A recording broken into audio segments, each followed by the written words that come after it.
So I'd like to introduce our shop mechanic, Carlos Vasquez. He's been with the company about 9 months now, and he works on all of our equipment, servicing it, and or manufacturing things that we need to do. And he works with the employees a lot on the proper ways to drive tractors.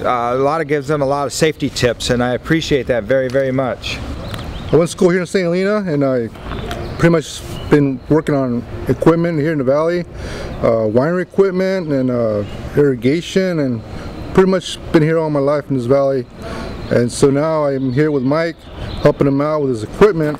I've been welding for quite a while, and I also do a little bit of machine shop work. And so I like to rebuild stuff here and just bring stuff up to date. And a lot of his equipment gets torn up with the dirt, dirtied it up, there's wear and tear.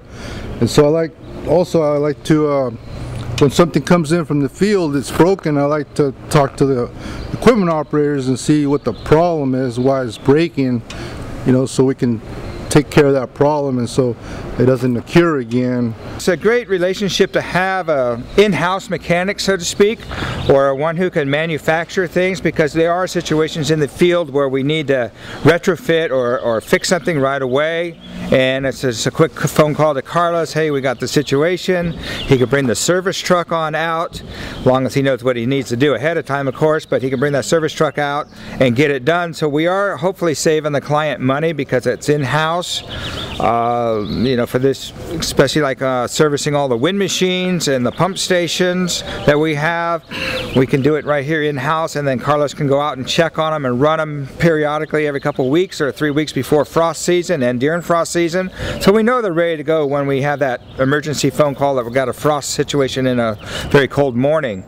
So like in a situation where we're picking and equipment breaks, and that's some downtime for the property owner, and you know he needs the scrapes to leave the property or go to the winery. And so there's been times where I'm there and I get the equipment running again so we can keep picking and keep the flow of the grapes going, and you know, so we have the grapes delivered on time to the winery.